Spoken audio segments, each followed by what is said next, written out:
Hello everyone, I'm Gary Hunter, a marketing professor. What would you think of when you say, what is marketing strategy? That's really kind of what this block is like. What is marketing strategy? Peter Drucker, who's Peter Drucker? One of the foremost management scholars of all time. Peter Drucker's like real, he's one of the top 5 guys in management of all time, right? He says the purpose of a business is to create a customer. So this isn't a marketing guy per se. This is basically a management scholar who basically says this is kind of what business is about. You got to create a customer.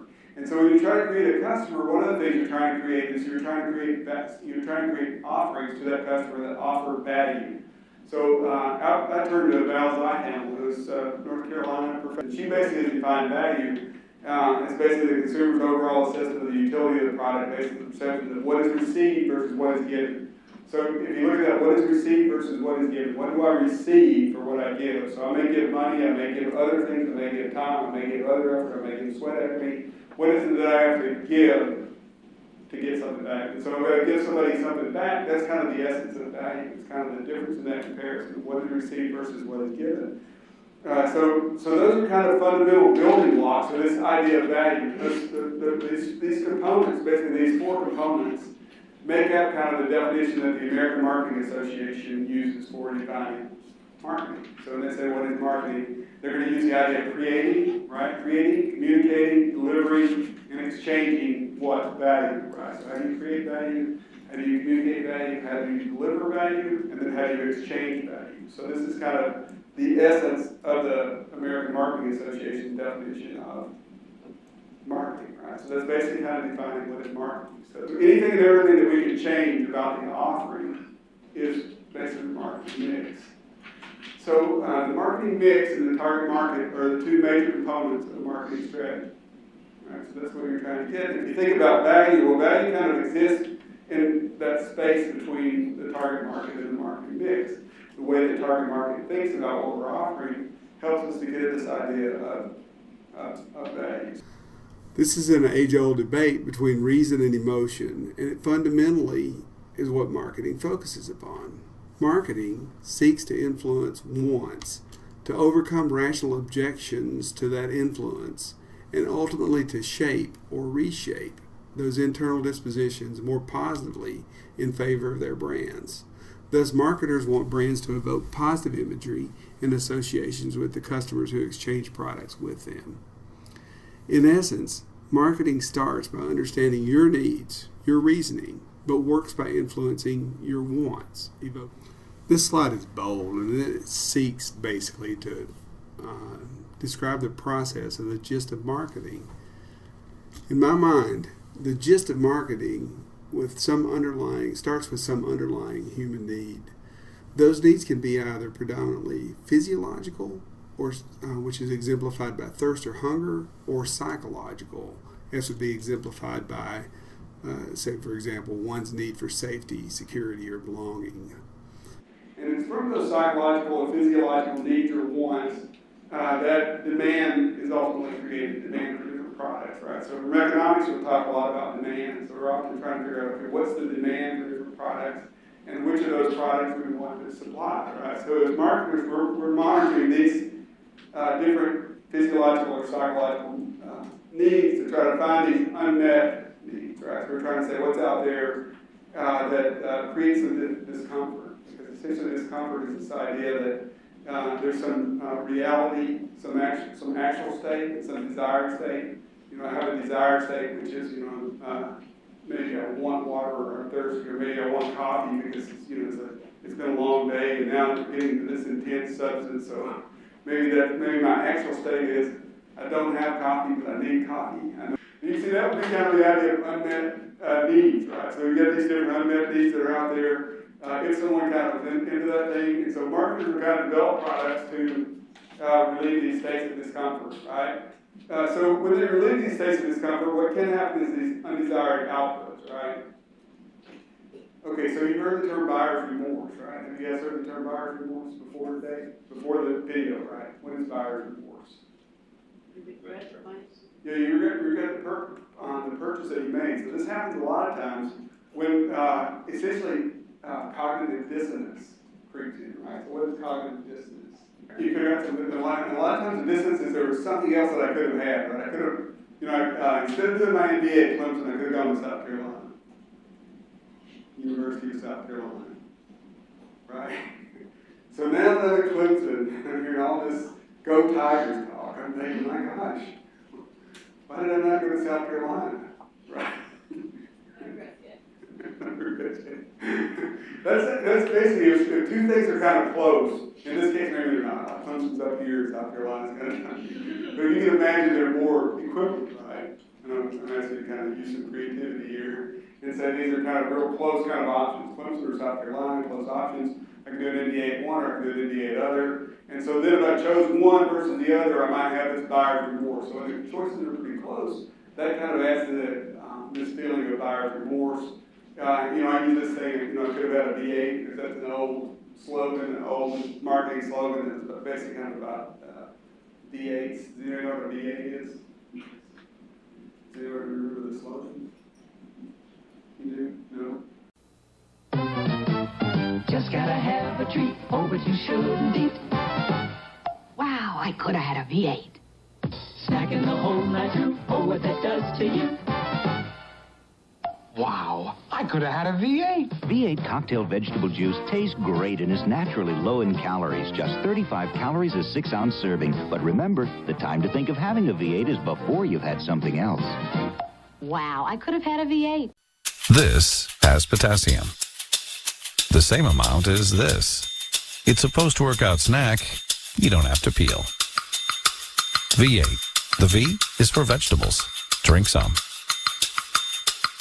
So the slogan was, wow, I could have V8. That was kind of the idea that kind of stimulated a lot of that thought. And it was really kind of an idea about buyer's remorse. It's really trying to capitalize on buyer's remorse. And V8 would use that commercial basically to try to say when people didn't buy V8, it was basically a tomato juice product, right?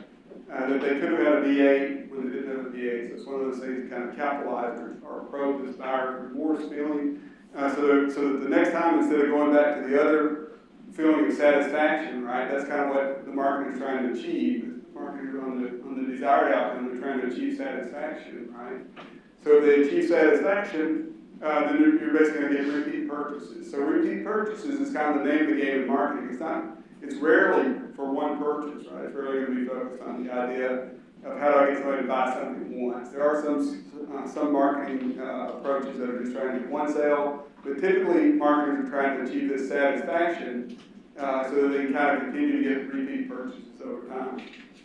Okay, so there's also this idea of satiation of products, that as expectations satiate over time. So as your competitors kind of offer more than what they were offering in the past, and they kind of close the gap on this buyer's remorse thing, South Carolina's MBA program gets better, they hire better faculty, they end up in a better location. Somebody realizes, we're going to get out of Columbia. They end up with a better football team. Imagine that, right? That would be really hard.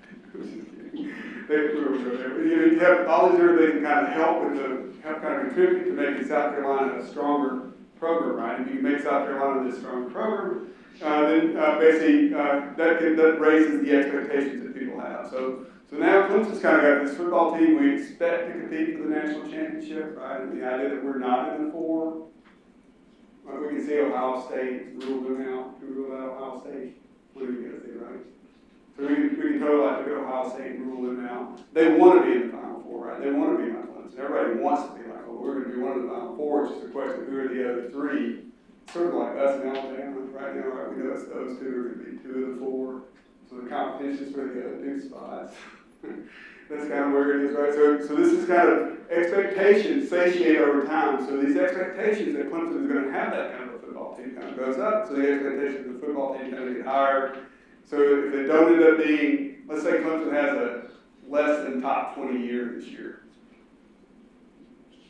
It would be pretty disappointing, right? So that would be kind of a real frustrating kind of thing, right? So that's kind of the idea of kind of the gist of how marketing works, the gist of how satisfaction comes into play, the gist of how buyer's remorse happens. So when you're thinking about value, right, there are kind of 2 things that you want to think about when you're putting together a value proposition. So what is a value proposition? What should be obvious to all, even the think big segment out there, in considering markets, is the reality that marketers cannot serve and satisfy the needs of all prospective markets. Thus, marketers face the task of creating or crafting value propositions that represent implicit promises by the marketer to deliver benefits that exceed cost from the perspective of those comprising the target markets. To refine a value proposition, marketers should consider their offering from the customer's perspective. In particular, it's helpful to identify which benefits are most important. These could be considered along a vertical axis. In considering each of these benefits, it's also helpful to think about how one compares with potential competitors. One's competitive advantage, which simply refers to a superior ability relative to competitors in offering that benefit to the market, can be considered along a horizontal axis. This juxtaposition establishes a 2x2 matrix in which points of difference that one should emphasize emerge. This conceptual framework is also helpful in identifying irrelevant weaknesses and strengths, and importantly, with anticipating buyer objections. While there are applications to all of this material, a typical application for preparing for buyers' objections resides in professional selling. Responses to such buyers' objections become an important element in a marketer's preparation for a two-way exchange with the target market. For salespeople, this may occur with business buying accounts of critical importance to the marketing firm, a domain often referred to as strategic account management. Of course, two-way communications is the fundamental value offered through a marketer's strategy to use professional selling as a component in the marketing mix. So we're kind of low in terms of importance to the customer, and we're low in terms of our ability. That puts us in the lower left-hand block on this thing. What does that block? What does that block mean to you? If it's not important to the customer, if we don't do it very well, what's that space? So you can use your own words. See, what I'm trying to get you to do is think about, if there's a space where, it's not important to the customer, we don't do it well, it doesn't matter. It's like whatever. It's like it's a meaningless space, right? It's like irrelevant, just an irrelevant space. It's here we call it an irrelevant weakness because we're kind of framing it in terms of like, what are we good at? What are we weak at? What are we strong at? So if there's something that we're really good at, right, but it doesn't matter to the customer, that's kind of just going across the horizontal. So we're high in terms of, well, this is something we're really good at. We're strong in terms of this particular capability, but it doesn't matter to the customer. So then what? What's that called? See, the 2x2, that's just an irrelevant strength, right? We're good at it, but it doesn't really matter to them, so it's totally irrelevant. Okay, so on the flip side, now something can be really important to customers. So this is an important space for sales. So anytime you're kind of prepping a sales call, some of you guys have worked in sales and stuff like that. This is the space you live in, right? This is totally the space you live in because when you're prepping your sales presentation or you're prepping your pitch, you know that there's something that's really important to the customer, but we're not very good at that. Our competitors are better at that, right? So that's basically where you're going to get objections. So the same thing works in consumer markets, business markets. That's where they're going to basically object to the offering, right? Because they know we're not very strong at it. This is a weakness. So we need to have something that's a con that we need to be able to address and say, well, yeah, we know that's really important to you, but here's why we can make up for it, right? South Carolina's football team isn't very good, but as a trade-off for that, we have a good basketball team, right? They have a good basketball team, don't they? Okay, so see, this is kind of buyer objections. So, right, so you're trying to frame things in terms of like, what are the buyer objections that are there? We have a good basketball team too, fun stuff now, right? So I had Gabe Bow in my class. He's a really awesome guy. You guys know who Gabe is? Gabe was a senior last year. Great point guard, phenomenal guy, really good kid. So Clemson is kind of recovering with basketball, so I can't give South Carolina all that basketball stuff, right? But in the upper right-hand quadrant, where it's really important to the customer, and it's also sort of, we're very good at it. That's the sweet spot. That's the space. So when we find customers, right? So we define the target. We define the customer. We decide which customers we're going to go after. We're totally in charge of this, right? So I'm talking about it mostly as a marketer. But a good way to think about this, and I use this a lot in my sales classes, as a pitch, right? So if you think about it as a pitch yourself exercise, right? How do you pitch yourself? Well, you're often thinking about who are the employers out there, right? And you're going to say, okay, well, some of these employers want me to be really good at something that I'm not good at, right? So those are going to be areas where they're going to have objections. So I know I can go after those jobs. Those are jobs where maybe they say, I want you to have 10 years of marketing experience in brand management, right? And you say, well, okay, I don't have 10 years of marketing experience in brand management, but I can make up for it because it's really accelerated MBA program, so I'm ready to kind of do this, right? So this is kind of the way you might go at a buyer's objection by saying I'm going to go after some of those jobs. But some people aren't going to say that. Some people are going to say, well, we don't need you to have 10 years of experience, right? So they might have other things that they want that you actually are good at. And then you're going to try to say, okay, well, how do I match up in terms of my skills and my strengths? Where do they match up to these different target markets? And those become kind of the sweet spot for your job search, right? So value propositions are kind of the same, it's the same idea, right? What you're doing with products and what you're doing with offerings, the same thing you're doing when you go out to do your job marketing, try to figure out who you want to pitch, or where do you want to look for jobs, or where do you want to try to apply for work, right? So that's kind of a way to think, a simple way to frame kind of value propositions. The value proposition then, accompanying the strategy, represents the marketing communication of value to the consumer. The value proposition should be pithy and should highlight precisely what a consumer should consider in the offering. It should emphasize the reason and emotion that makes the product fit with the consumer's need. In a crowded marketplace, customers need to sort through many brands to determine the best fit.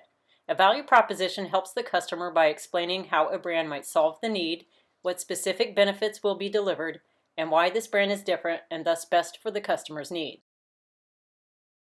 If value is equal to benefits minus cost, a value proposal is the promise a brand makes with their customer to deliver just that. With so many options on the marketplace, an effective value proposal can help a brand stand out by better communicating with their target market. This value proposal should be the initiative for a customer to establish a relationship with the company. Netflix is an example of a company with a great value proposal. The end benefit, see what's next, is up front, telling you they are an entertainment distribution channel. They tell watch anywhere, cancel anytime to demonstrate the ability to customize your experience with their product. The visual helps demonstrate the breadth of entertainment you can watch using the service. At the bottom, they emphasize the ease and flexibility of working with Netflix. Dollar Shave Club is another example of a great value proposal. The end benefit here is that Dollar Shave Club provides all you need to look, feel, and smell your best. The benefit is a quality razor that gets delivered to you at an affordable price. The visual emphasizes the market for this product by showing an average young man. The benefits are clearly and concisely stated. It's convenient, flexible, and low risk.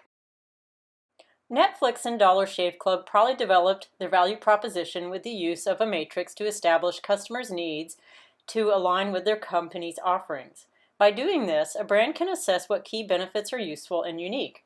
It also helps brands see themselves through their customers' eyes. The left side of the matrix are the brand's weaknesses. The right are the brand's strengths. The bottom are attributes that are less important to a company's target market. These two quadrants should not be emphasized in a value proposition, as they are attributes that are irrelevant to the customer's decision-making process.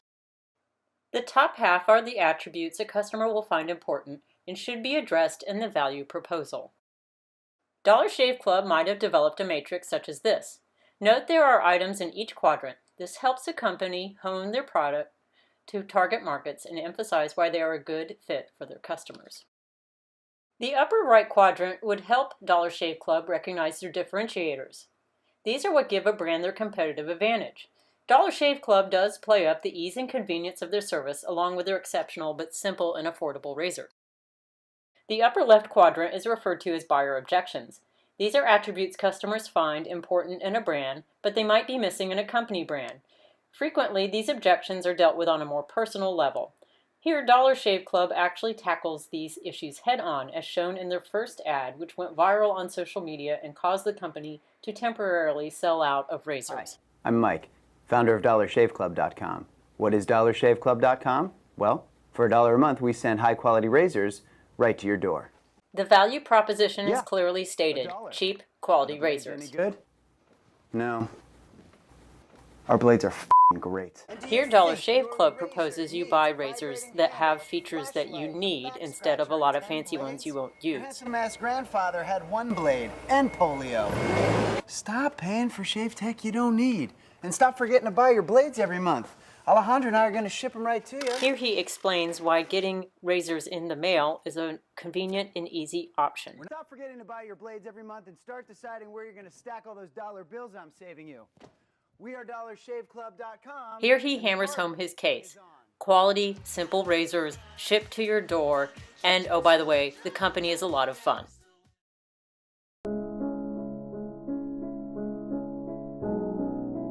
All the best with your efforts to master marketing and sales. I'm Gary Hunter, and I hope you have a great day.